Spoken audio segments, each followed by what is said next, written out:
Hello, પૂજા તેજની એકેડમીમાં તમારું ફરી એકવાર સ્વાગત છે. તો ચેપ્ટર નંબર 5ની શરૂઆત કરવાના છીએ અત્યારે આપણે. તો પર્યાવરણીય કાયદાઓ અને ટકાઉ પ્રેક્ટિસ, બરાબર. 5મા નંબરનું ચેપ્ટર છે આપણું, બરાબર. આમાં આપણે જીટીયુ એક્ઝામ હશે અને મિડ એક્ઝામમાં પૂછાતા હશે એવા જ આપણે પ્રશ્ન લેશે, બરાબર. અને સિમ્પલ બેસિક ઓવરવ્યૂ તમને સમજાવશે એટલે તમને આખો પ્રશ્ન શું કહેવા માંગે એ આખા વિડીયો લેક્ચરમાં સમજાઈ જશે, બરાબર. તમને કંઈ ડાઉટ ક્વેરી હોય તો પૂછી શકો છો. તો 5.1 ભારતના પર્યાવરણની નીતિઓ, બરાબર.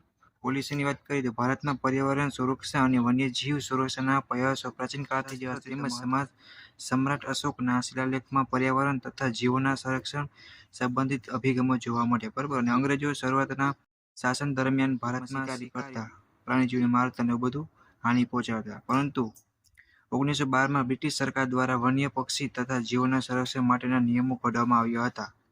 સ્વાતંત્ર્ય બાદ પ્રથમ પંચવર્ષીય યોજના જે પર્યાવરણના જતનના પ્રયાસોથી શરૂ થઈ અને શ્રીમતી ઇન્દિરા ગાંધીના શાસનકાળ દરમિયાન ઘડેલા વન્ય સુરક્ષા કાયદો 1972 ખૂબ જ અગત્યનો સાબિત થયો, બરાબર.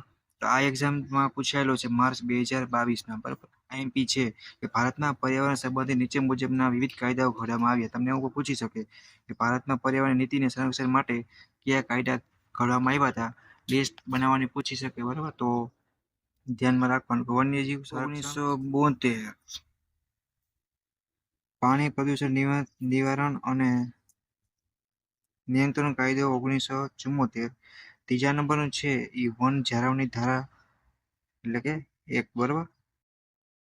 1980 હવા પ્રદૂષણ છે એ 81 આવશે 1900ની. પર્યાવરણ સુરક્ષા છે એ 1986. ભારતીય વન એ આવશે 27. મોટર વ્હીકલ ધારા છે એ 88. બાયોલોજીકલ ડાયવર્સિટી છે એ 2002, બરાબર. તો આટલા હતા કાયદા જે ઘડવામાં આવ્યા હતા, બરાબર. એના ઉપરાંત પણ ભારત સરકાર દ્વારા જાળવણી માટે કેટલાય પગલાં લીધા હતા. ક્યાં હતા જોઈ. નેશનલ ગ્રીન ડિસ્ટ્રીબ્યુશન આવશે, રાષ્ટ્રીય વન નીતિ આવશે, કોસ્ટલ રેગ્યુલેશન ઝોન ને શોર્ટમાં તમારે CRZ લખી શકાય. રાષ્ટ્રીય વન્યજીવ કાર્યવાહી યોજના ને શોર્ટમાં લખી શકાય. ભારતીય વનસ્પતિ સંરક્ષણ, બરાબર, એ પણ આવી જાય. ભારતીય પ્રાણી સંરક્ષણ આવી જશે, બરાબર. બોમ્બે નેચરલ હિસ્ટ્રી સોસાયટી આવી જશે. WWF જે આવશે 1987માં. સેન્ટર ફોર એન્વાયરમેન્ટ એજ્યુકેશન આવી જશે. કેન્દ્રીય પ્રદૂષણ નિયંત્રણ બોર્ડ એ શોર્ટમાં CPCB, બરાબર. સંરક્ષણ કાયદો છે 1972, બરાબર. એ આપણે જોઈ જરી કે ઈસવીસન 1972માં સ્ટોકહોમ ખાતે મળેલ પરિષદના હેતુઓની પૂર્તિ માટે તેમજ દેશના વન્યજીવોના સંરક્ષણ માટે તેમની ગેરકાયદેસર થતી તરકીબ રોકવા, પશુ પ્રાણીઓને શિકાર તથા વેપાર અટકાવવા, ઉપયોગી વન પેદાશોને બિનકાયદેસર થતો વેપાર અટકાવવા હેતુથી વન્યજીવ સંરક્ષણ કાયદો 1972 લાગુ કરવામાં આવ્યો હતો, બરાબર. તો જે શિકાર થતો કે વેપારીને બધું થતું ગેરકાયદેસર વન્યજીવ ઉપર એને રોકવા માટે આપણે આ કાયદો યુઝ કર્યો હતો. તમારા આઈએમપીમાં એમપી એટલી 3 લાઈન થાય, બરાબર. એ તમારે કરી નાખવાની 3 લાઈન. પછી જોઈ કે આ કાયદાની મુખ્ય જોગવાઈ શું હતી, બરાબર. આ પૂછાય છે. આ કાયદાથી વન્ય પ્રાણી, પક્ષી તેમજ છોડને સંરક્ષણ આપવામાં આવે તેના ભંગ બદલ શિક્ષાને કડક જોગવાઈ કરવામાં આવે, બરાબર. તો પહેલા તમારે એક આ પોઈન્ટ યાદ રાખવાનું. વન્ય પ્રાણી અભયારણ્ય 10 કિલોમીટર વિસ્તારમાં રહેલા લોકોને રાજ્ય સરકારે પરવાનગી વગર હથિયાર રાખવાની પણ મનાઈ છે, બરાબર. જંગલ વિસ્તાર હોય અહીંયા પણ આવી રીતના અભયારણ્યમાં છોડ કાપવાની તેમજ પક્ષી કે પ્રાણીની હત્યા કરવાની મનાઈ કરવામાં આવે છે. છોડ પર ના કાપી શકાય અને કોઈ પણ પ્રાણી પશુને આપણે મારી પણ ના શકીએ, હાનિ પણ ના પહોંચાડી શકીએ. હાથી દાંતમાંથી બનતી વસ્તુઓના વેપાર પર પ્રતિબંધ મૂકવામાં આવ્યું હતું, બરાબર. વન્ય પશુ પક્ષીઓની હેરફેર કરવાની મનાઈ પણ હતી. આટલી જોગવાઈ હતી, બરાબર. આ તમારે બેઝિક 5 તમારે યાદ રાખવાની. વધારે કોને યાદ રાખવી તો રાખી શકે, બરાબર. નેક્સ્ટ છે પાણી પ્રદૂષણ નિવારણ અને નિયંત્રણ કાયદો છે એ 1974, બરાબર. આ તમારે સાલ યાદ રાખવી પડશે, યર. તો ભારતના બંધારણની જોગવાઈ મુજબ જળનો પુરવઠો, સિંચાઈ, સંગ્રહ અને જળ વિદ્યુત તેમજ જાહેર આરોગ્ય અને સુખાકારી માટે કાયદા ઘડવાની સત્તા રાજ્યો પાસે હોય છે, બરાબર. કેન્દ્ર આ માટે રાજ્યોની સમિતિ વગર કાયદો ઘડી શકે નહીં, પરંતુ આસામ, બિહાર, ગુજરાત, હરિયાણા, હિમાચલ પ્રદેશ, જમ્મુ કાશ્મીર, કર્ણાટક, કેરળ, મધ્યપ્રદેશ, રાજસ્થાન વગેરે રાજ્યોની વિધાનસભા આ બાબતે કેન્દ્ર કાયદો ભરવો જોઈએ એવો ઠરાવ પસાર કર્યો હતો, જેના અનુસંધાનમાં કેન્દ્ર સરકારે પાણીનો કાયદો બનાવ્યો. બરાબર, આ તમારે ધ્યાન રાખવાનું. તો આખું પોઈન્ટ તમારે આટલું યાદ રાખી નાખવાનું. બરાબર, અને આ હેતુ નીચે મુજબ જોવાથી પાણીનું પ્રદૂષણ અટકાવવું. પહેલાં તો પાણીનું પ્રદૂષણ થશે, ગંદુ થતું હોય છે, કેમિકલ છે, કંપની દ્વારા કોઈ પણ રીતે એ અટકાવવું. પાણીની ગુણવત્તા શુદ્ધતા જાળવી, ચોખ્ખું પાણીનું પ્રદૂષણ અટકાવવા બોર્ડોની સ્થાપના કરી નોખી. બરાબર, જે પાણીને રક્ષણ માટે અથવા એને ચોખ્ખું રાખવા માટે અટકાવે, શુદ્ધતા જાળવી રાખે એવા બોર્ડ પંચની રચના કરી. બરાબર, તો પછી ચોથા નંબરનું છે એ હવા પ્રદૂષણ નિયંત્રણ ધારો છે એ 1981 આવશે, 1981. બરાબર, તો જોઈએ કે ભારતીય ઔદ્યોગિક ક્ષેત્ર હરણફાળ ભરી છે. બહુ એટલે આનો રેશિયો છે બહુ ઓછો, વધારે છે. આપણે ઔદ્યોગિક જોવા જઈએ તો નાની મોટી કંપની ક્યાંક ને ક્યાંક સ્થપાય છે અને પર્યાવરણને પ્રદૂષણ કરે છે. હવા ન પડે જોઈએ. ઉદ્યોગ દ્વારા હજારો ટન ઝેરી વાયુઓ વાતાવરણમાં ભળે છે. ઉપરાંત પેટ્રોલ ડીઝલથી ચાલતા વાહનોના ધુમાડાથી પણ હવાનું પ્રદૂષણ થાય છે. મેઇન કારણ તો આપણું આ જ છે અત્યારે. બરાબર, હવાના પ્રદૂષણને અટકાવવા માટે ભારત સરકારે 1981માં હવા પ્રદૂષણ નિવારણ અને નિયંત્રણ ધારો પસાર કર્યો. તો આ 3 પોઈન્ટ તમારી મેઇન થઈ ગઈ. બરાબર, આખી લિસ્ટ છે જે આપણે આગળ જોઈ, બરાબર, ચર્ચા કરી એની, એમાંથી કોઈ પણ એક પૂછી શકે. બરાબર, તો તમને એટલીસ્ટ થોડું યાદ હોય તો તમે રાખી શકો. પછી એના હેતુ છે એ પણ ઇમ્પોર્ટન્ટ હોય છે. બરાબર, એના પછી તમારે હેતુ લખવાના. હવાનું પ્રદૂષણ નિવારણ નિયંત્રણ કરવું અને ઘટાડવું. નિવારણ કરવાનું, નિયંત્રણ પણ કરવું ને ઘટાડવું પણ. બરાબર, ને હવાની ગુણવત્તા જાળવી રાખવી. બરાબર, હવાનું પ્રદૂષણ અટકાવવા બોર્ડની પણ સ્થાપના કરી. આમાં અને આપણે આગળ જોયું સેમ. બરાબર, અત્યારે આપણે બેઝિક લઈ છે એ ટોપિક. બાકી તમારે એકવાર એક્ઝામ હોય ત્યારે રીડ કરી લેવાનું. બરાબર, તો 1986. બરાબર, તો એન્વાયરમેન્ટ આવશે એક. તો પર્યાવરણ સુરક્ષા ધારો 1986 દેશની સરકારને પર્યાવરણના બચાવ, નિયંત્રણ તેમજ પ્રદૂષણને ઘટાડવા માટે યોગ્ય પગલાં લેવાનો અધિકાર આપે. બરાબર, તો જ્યારે 1984ની ભોપાલ ગેસ દુર્ઘટના બાદ થઈ ગઈ અને પર્યાવરણની સુરક્ષા માટે વધુ સક્રિય થઈ આ ધારો ઘડવામાં આવ્યો. બરાબર, આ ધારો ઘડવાનો મુખ્ય ઉદ્દેશ્ય 1972માં સ્ટોકહોમ ખાતે થયેલ સંયુક્ત રાષ્ટ્રીય માનવી પર્યાવરણ સંમેલનમાં લેવાયેલા નિર્ણયને વાસ્તવિક રીતે અમલમાં મૂકવા. બરાબર, તો આના પણ કંઈ હેતુ હોય છે. તો તમારે આમાં એમ તો ઘણું બધું આપેલું છે ડીપમાં. થિયરિટિકલ સબ્જેક્ટ છે એટલે બધું કોઈને યાદ પણ નહીં રહે. એટલી જ આપણે ફાંકા મારવાની જગ્યાએ આપણે પ્રોપર મુદ્દાને ધ્યાનમાં રાખીને 4-5 લાઈન લખી, પછીનો હેતુ શું છે એ લખી. તો પર્યાવરણ, હવા, પાણી, જમીનનું સંરક્ષણ અને સુધારો. બરાબર, આમાં તને આવી જાય. માનવીય, પ્રાણીઓ, છોડ બધા જ જીવો માટે જોખમ ઘટાડવું અને માનવી અને તેના પર્યાવરણ વચ્ચેનું સુમેળભર્યું સંબંધ એટલે કે વ્યવસ્થિત સંબંધ જાળવવો. બરાબર, ખોટી મારામારી, બાજાબાજી કે કોઈ એવું નહીં કરવાનું. એનો મતલબ એવો થાય છે. તો એની પણ થોડી જોગવાઈ હતી પર્યાવરણ સુધારા માટે. તો કેન્દ્ર સરકાર દ્વારા હવા, પાણી, જમીનની ગુણવત્તા માપદંડ નક્કી કરવા. બરાબર, અને પર્યાવરણના પ્રદૂષણ રોકવા દેશવ્યાપી પ્રોગ્રામનું આયોજન કરવું અને સંચાલન પણ કરવું. ખાલી આયોજન કરી મૂકી દેવાનો મતલબ નથી.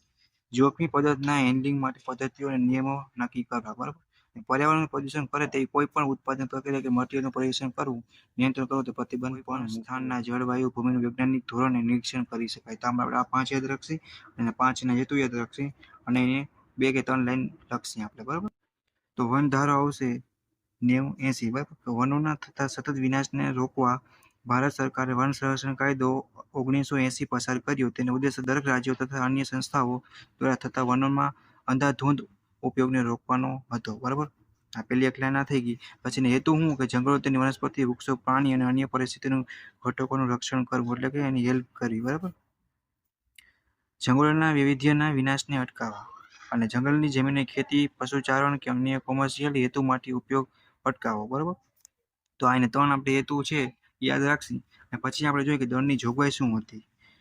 બરાબર, તો જોઈએ કે ઉપરની કોઈ પણ જોગવાઈનું ઉલ્લંઘન કરનાર, ઉપરની એટલે કઈ કે જે આપણે 3. બરાબર, અથવા તમે આમાં કોઈ પણ એક યાદ રાખી શકો.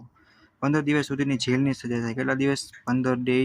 બરાબર, જેલની સજા થાય. અને આ કાયદામાં કેન્દ્રીય મંત્રાલય ministry of environment, force and climate change દ્વારા 2021 એટલે કે હમણાં જ, બરાબર, નીચે મુજબના સુધારા ચૂકવવામાં આવ્યા છે. રેલવે માટે જમીન સંપાદનના કાયદામાંથી બાકાત રાખવામાં આવે છે. બરાબર, અને ઓઇલ અને નેચરલ ગેસનું સંરક્ષણ અને બહાર કાઢવાની પ્રક્રિયા માટે સરકારની મંજૂરી લેવી જરૂરી નથી. બરાબર, અને હવે રાજ્ય સરકારને ફોરેસ્ટની જમીન કોઈ પણ સંસ્થા કે વ્યક્તિ કેન્દ્ર સરકારની મંજૂરી વગર લીઝ નોન ફોરેસ્ટ પ્રવૃત્તિઓની યાદીમાં ચેક પોઈન્ટ બાંધવા, ફેન્સિંગ બાઉન્ડ્રી બાંધવી, કોમ્યુનિકેશન ઇન્ફ્રાસ્ટ્રક્ચર બાંધવાનો ઉમેરો કરવામાં આવ્યો છે. બરાબર, તો આ આપણું હતું સિમ્પલ. પછી કયો છે ઇમ્પોર્ટન્ટ છે, જો 2000 વાત કરી, ઓગસ્ટ મહિનાની 2022માં પૂછાયેલો પ્રશ્ન છે. બરાબર, તમને જણાવી દઉં કે જૈવ વૈવિધ્ય કાયદો 2002 ની વાત કરી છે. United national convention and biological જોવા જઈએ આપણે CBD. શોર્ટમાં તમને યાદ ના રહે તો શોર્ટમાં તમે યાદ રાખી શકો. યાદ ના રહે તો શોર્ટમાં રાખવાનું, બરાબર. આ બાદ ભારતમાં બાયોલોજિકલ ડિવર્સિટી એક્ટ 2002 ઘડવામાં આવ્યો. આપણે શોર્ટમાં CBD મુખ્ય હેતુ શું હતો કે જૈવિક સંસાધનો અને તેને લગતા જ્ઞાનની જાળવણી તેમજ જૈવિક સંસાધનોનો ટકાઉ રીતે ઉપયોગ કરવો, ટકાવી રાખવા અને કઈ રીતે ઉપયોગ કરવો, એ જૈવ વૈવિધ્ય કાયદો હતો, બરાબર. તો આની કેરેક્ટરિસ્ટિક હતી, બરાબર, કે જૈવિક એટલે કે લાક્ષણિકતા જૈવિક સંસાધનોનો ઉપયોગ નિયંત્રણ કરવા અને તેના લાભોને ન્યાયી રીતે ભોગવવા, જૈવ વૈવિધ્યની જાળવણી કરવી અને તેનો ટકાઉ રીતે ઉપયોગ કરવો. તમે બે સિમ્પલ યાદ રાખી શકો, બરાબર. આપણે ઇંગ્લિશ અત્યારે રહેવા દઈએ, ડિપ્લોમા મોસ્ટ ઓફ ગુજરાતી મીડિયમમાં રહેશે, બરાબર. તોય તમે 2-3 લખો તો પણ ચાલે, એવું નથી કે જેટલું આપ્યું બધું લખવું. રાષ્ટ્રીય, રાજ્ય અને સ્થાનિક સ્તરે જૈવ વૈવિધ્ય ફંડ એકઠું કરવું અને તેનો ઉપયોગ જૈવ વૈવિધ્યની જાળવણી માટે કરવો. જૈવ વૈવિધ્યને લગતા સ્થાનિક કમિટીના જ્ઞાનને આદર આપવો અને સંરક્ષણ પણ કરવું, બરાબર. બાયોલોજિક હેરિટેજ સાઇટો જાહેર કરવી. આ હતું, બરાબર, આપણું સિમ્પલ. બાકી તમે શોર્ટમાં તમારી રીતે પોઈન્ટ છે એ બનાવીને પણ તમે યાદ રાખી શકો, બરાબર. કેમ કે આ થિયરી ટાઈપનો ક્વેશ્ચન છે તો આખો સબ્જેક્ટ જ એવો છે એટલે થોડું ધ્યાન રાખવી પડશે. પછી જો પર્યાવરણ સંચાલન પદ્ધતિ ISO 14000, બરાબર, એન્વાયરમેન્ટ મેનેજમેન્ટ સિસ્ટમની વાત કરવાના છે. ISO 14000 એ પર્યાવરણ મેનેજમેન્ટ માટેના આંતરરાષ્ટ્રીય સ્ટાન્ડર્ડની સિરીઝ છે, બરાબર. તે એન્વાયરમેન્ટ મેનેજમેન્ટ સિસ્ટમ એ શોર્ટમાં EMS અને તેના લગના વિકાસ માટેનું માળખું પૂરું પાડે છે. ISO છે 14000 સ્ટાન્ડર્ડ નીચે મુજબ 3 કેટેગરીમાં વર્ગીકૃત કરી શકાય છે, બરાબર. પછી ઓર્ગેનાઇઝેશન ઇવોલ્યુશન સ્ટાન્ડર્ડ છે એન્વાયરમેન્ટ મેનેજમેન્ટ સિસ્ટમ છે જેને શોર્ટમાં તમે EMS વડે પણ લખી શકો, બરાબર. એન્વાયરમેન્ટ છે તમારે કોઈ પણ કદાચ આના નંબર યાદ ના રહીએ તો તમે કોઈ પણ એક જનરલ કેમ ગાઈડલાઈન છે તો કોઈ પણ એક યાદ રાખી શકો. જેટલું તમારે યાદ રહીએ એટલું તમારે યાદ રાખી દેવાનું, બરાબર. તો જે ISO છે એ પણ પોતાનો ડેમિંગ સાયકલ છે એ દર્શાવેલી છે. યાદ રહે તો વાંધો નહીં, નકર સિમ્પલ ઓલું પણ યાદ રાખી શકો. તો આપણે ISO છે 14000 ના ફાયદા છે તેની વિવિધ પ્રવૃત્તિઓ અને પેદાશો દ્વારા થતા પ્રદૂષણથી માનવીના શ્વાસ અને પર્યાવરણને રક્ષણ આપી શકે, બરાબર. પર્યાવરણની ગુણવત્તા સુધારવામાં મદદરૂપ થાય. રેડી. ગ્રાહકની પર્યાવરણની જરૂરિયાત એટલે કે નીડ છે એને પર સંતોષ મળે. અને બીજું જોવા જઈએ આપણે જાહેર જનતા અને સમાજના સારા સંબંધો જાળવવામાં પણ મદદરૂપ થાય છે, બરાબર. આ પર તમે પૂછાય જ્યારે તો તમે આરામથી લખી શકો છો પણ સાચું. પછી જોઈએ તો ઓછા ખર્ચે યોગ્ય વીમો પૂરો પાડે. આ આપણે ફાયદો છે. વેચાણ સર્ટિફિકેટ માટેના ધોરણો સંતોષે. માર્કેટમાં કંપનીઓને ખર્ચ નિયંત્રણ સુધરે. જવાબદારીઓ છે એ પણ મર્યાદિત થાય અને સંસાધનોની જાળવણી પણ થઈ શકે છે. રસ ધરાવતી પાર્ટીઓમાં વિશ્વાસ પેદા થાય અને અસરકારક ટેકનોલોજી વિકાસ અને ટ્રાન્સફર પણ થાય છે, બરાબર. આ આપણા ISOના જે ફાયદા તમે લખી શકો જ્યારે પણ એક્ઝામમાં પૂછાય છે.